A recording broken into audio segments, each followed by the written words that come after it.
pag-uusapan yung mga patotoo na binabasa madalas ng ating mga kaibigan na Seventh-day Adventist, na ito daw mga historian to, no? Mga church historian ng 4th and 5th century, Socrates at si Sozomen, tungkol sa Sabat. Sabi nila, dito yung nagpapatunay na ang mga Kristiyano ay patuloy na nagsasabat at sila ay patuloy na nagsisimba ng linggo.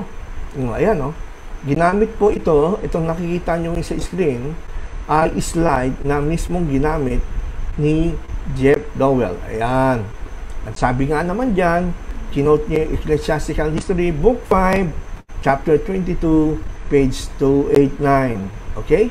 Sabi dito, for although almost all churches throughout the world celebrated the sacred mysteries, the Lord's Supper on the Sabbath of every week, yet the Christians of Alexandria and at Rome, on account of some ancient tradition, refused to do that. So, nung ako'y Adventist din, no? Nung ako'y Adventist din, madalas kong ginagamit ito, lalo na pagka sa debate. Ayan, sasabihin ko, si Socrates na isang historian at sumulat ng Ecclesiastical History, tignan mo mismo sa Book 5, Chapter 22, page 289, sinabi niya na ang mga Kristiyano, on the Sabbath of every week, hanggang 5th century, ay naningila ng Sabat. Ano sasabihin mo na nawala ang Sabat sa kasaysayan? Ayan, ganyan aking mga banat no? Pero ngayon naging Kristiyano na ako at naubuksan na ang isip ko. Naging marunong na rin ako bumalanse sa sinasabi at maging objective. Yung palang akala ko noon, nung ako'y Adventist, hindi pala yun ang intention ng sinasabi ni Socrates, no? Sinasabi dito ni Socrates, for although almost all churches throughout the world celebrated the sacred mysteries, ano ba yung sacred mysteries na ito? Lord's Supper. Okay? Ang issue pala dito ay yung pagsa-celebrate ng Lord's Supper, kasi noon sa time ng 4th and 5th century, no? Gaya ng sinabi na natin, mayroong mga churches pa rin noon na pinagsasabay ang Sabado, pagtapos ng magsimba ng Sabado, pag sunset, meron silang linggo. Di dalawa. Doon pa lang, ibang-iba na Adventist. Ang Adventist, Sabado lang, walang linggo. Ayaw nga nila ng linggo kasi daw, gawa-gawa daw ng Papa. At doon nyo makikita na iba yung Lord's Day at iba yung Sabado. No? Para sa mga Kristiyano noon, nagsisimba sila Sabado. And then, pagdating na linggo, tawag nila Lord's Day, doon sila naglo-Lord's Supper. Kung ang Lord's Day pala para sa mga Kristiyano noon sa kasaysayan, siya din Sabado, ba't pinaghiwalay ito? Para sa kanila, iba yung Lord's Day, iba yung Sabado. Ba't dalawang araw ng pagsamba? Isang Lord's Day, isang Sabbath Day. Di dapat, kung ang Lord's Day at Sabado, iisa lang, isang beses lang sila magsisimba. Nakuha niyo ibig sabihin. Tapos, sabi dito, yet the Christians of Alexandria and Rome, on the account of some ancient tradition, refused to do this. So, ibig sabihin na, mga kapatid nating Adventist dito, mga kaibigan, tignan nyo kung paano nila binabago at nire-reconstruct. Nire-reconstruct nila ang history para pumabor sa kanila. Yan nga, nalulungkot po ako dyan. Marami naman silang pinag-aralan. Nag-aaral din ng history. May mga church historian sila. Bakit nyo iniiba ang history? Bakit nyo iniiba ang history na gusto nyo pumabor lang sa inyong paniniwala? Hindi kaya yan ang dahilan kung bakit hindi nyo tinuturuan ang mga members ninyo na magbasa ng church history? Kasi pag nabasa ng mga members nyo ang kung ano talaga nangyayari sa kasaysayan, siyempre natatakot kayo, baka mahalata nila na hindi ganyan tinuturo nyo sa mga membro nyo.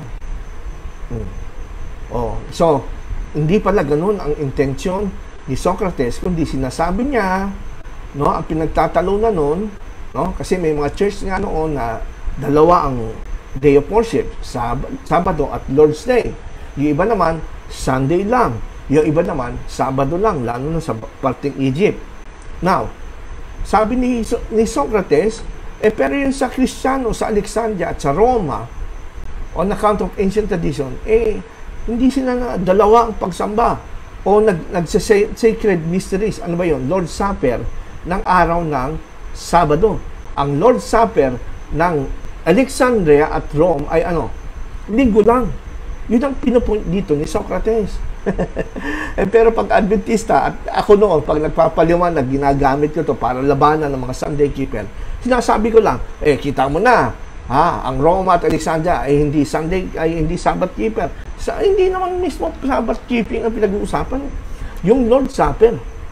Kung itutuloy pa natin sa sinasabi dito sa presentation ni Jeff Dowell, sinasabi pa niya, eto, kayo na mismo mga kaibigan ng mga Seventh-day Adventist ang magbasa. Tignan nyo ha, sinasabi ba ni Socrates sa kanyang aklat na Ecclesiastical History na ang mga Christians noon Sabado lang po nagsisimba at Sabado lang po sila nag-celebrate ng Lord's Supper? Pag Seventh-day Adventist ang magpaliwanag nito, palalabasin lang, Sabado lang, hindi kasama Linggo. Mali po. Huwag naman po tayo ganyan. Di ba mahal nyo ang Panginoon? Di ba may sumusunod kayo sa 10 utos? Anong sabi sa 9 na utos? Huwag kang magpatotoo sa hindi katotohanan. Huwag kang magsinungaling, ibig sabihin. Bakit naman pagdating sa history, hindi sinasabi totoo? Ito, babasahin ko sa inyo, ha? Sabi dito, the people of Constantinople and almost everywhere assembled together on the Sabbath as well as on the first day of the week, which custom is never observed in Rome or Alexandria. Kasi sa Rome at Alexandria, first day of the week na, wala nang Sabbath. Yun ang point doon. Pero hindi sinasabi dito ni Socrates, yung mga tunay na Kristiyano ay Sabbath keeper lang, walang Linggo. Hindi ganun sabi. Pero pag Adventist ang magbasa nito, parang lumalabas na ganun sinasabi. Yan paglabang sa ika-10 na utos. Huwag lang mo kasi ika-4 na utos na lagi yung susundin. Ang 10 utos 10 nga Hindi naman ika-4 na utos No. Huwag kayo totoo. Sana po huwag kayo magagalit kung sinasabi ko lang totoo. So kung tama po ito, Sabbath keeper, dapat Sunday keeper din po kayo. Punta din kayo totoong mga tagapagmana nito mga at kayo pa tunay na descendants at ng mga Kristiyanong ito. Kaso hindi. Tinanggal niyo yung Linggo at marami kayong mga fake news about Sunday. Kesa ito'y tatak ng hayop, magiging mark of the beast. Pagdating ng Sunday law, ano ba? Ito'y galing sa pagano. Nako! Ako nahihiya kaya naalala ko, pag ako'y nangangaral, puro ganun sinasabi ko, nahihiya ako Kasi wala pala sa hulog yung mga pangangaral ko noon, mga kapatid. Now, okay mga kaibigan ito tanong niyo sa mga Adventist o mga Christian, mga kapwa Kristiyano, mga born again, mga evangelical. Tutulungan ko po kayo paano makipag-usap sa mga Adventist. Kung kayo may nakakadebating Adventist, lalo ang mga Adventist ngayon, marami dyan sa YouTube, busy makipag-debate. Please, and I pray to God, sana po ito makatulong. Itanong nyo sa mga Adventist, mga Kristiyano pa na yung pinagsasabay, magkasabay, na nagsisimba Sabado at Linggo hanggang 4th century. Ba't kayo Sabado lang, walang Linggo? Yan. Okay, kasi transition period yan. At dumating ang panahon, iniwan na nila totally ang Sabat, naging Linggo na sila. Alright? Dito naman tayo sa sinasabi ng isang kilalang historian sa page 68 ng kanyang libro, A Brief History of Sunday from the New Testament to the New Creation by Justo L. Gonzalez. No? Ito po, mga kaibigan, para hindi sabihin na gawa-gawa ko lang to, let the historian, sila mga kilalang historian, ito po wikang Spanish, tinanslate pa para lamang po maintindihan natin ang kahalagahan ng kasaysayan. Sinasabi dito, at about the same time, in a passage emphasizing the different practice among Christians on a variety of subjects, Socrates Scholasticus wrote that while most churches celebrated communion on Sunday, yan yung sinasabi natin kanina, na itong historian ni Socrates at si Sozomen, nabanggit nila na hindi na ginagawa sa Alexandria, Rome, itong practice nito. Itong practice ng pag-celebrate ng communion ang pinag-uusapan dyan, mga kaibigan. No, hindi per se Sabbath o Sunday per se, kundi yung communion, Lord's Supper, na hindi daw nagse-celebrate, maraming churches nagse-celebrate ng communion o Lord's Supper ng Sundays. Many did so both Saturdays and Sundays, and some only Saturday. Ito yung ginasabi ko kanina, nasa history.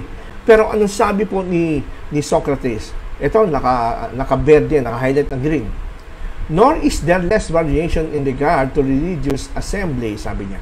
For although all churches throughout the world celebrate the sacred mysteries on the Sabbath of every week besides Sunday, take note, Sabbath besides Sunday, yet the Christians of Alexandria and at Rome, on account of some ancient tradition, have ceased to do this.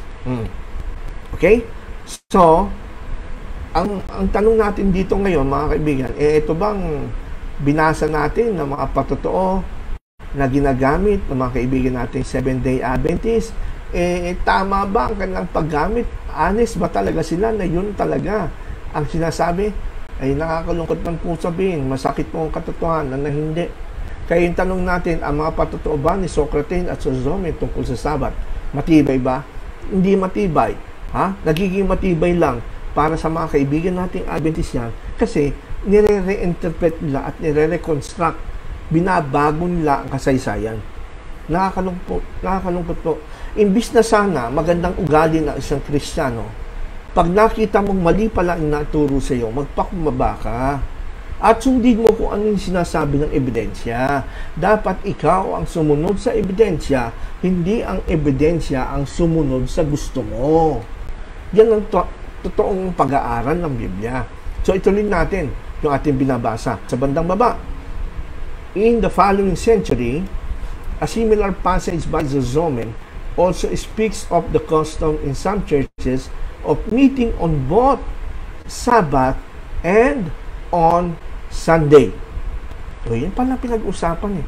Itong mga sinasabi ng Seventh-day Adventist, eto, ginagaya namin kami to, ito yung mga katulad namin ng mga Kristiyano. Patuloy pa rin nagsasabat hanggang sa time ni Zozomen at Socrates. Tanong, yun ba, Sabado lang ba ang pagsamba nila? O ayon mismo sa mga istorya nito, dalawa ang pagsamba nila, Sabado at Linggo?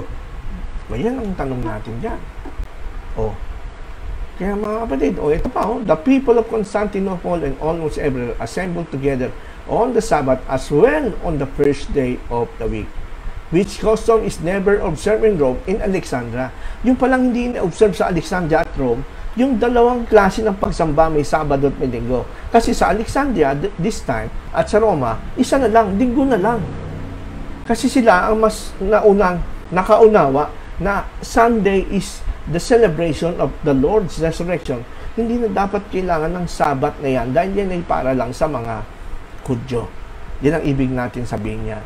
Sabi naman dito ni isang kilalang historian din po ito, mga kaibigan, reliable po. Ito ay si Everett Ferguson, sa Encyclopedia of Early Christianity. Sabi niya tungkol dun sa comment ni Socrates sa historical history of ecclesiastical history, Christian liturgical observance on the Sabbath from the 4th century appear to be extensions of the Sunday celebration.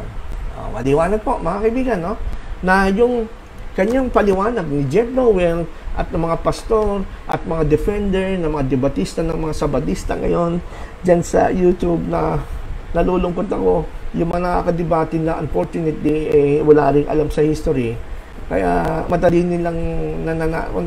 silang napapanalo kasi wala rin alam sa history. Okay?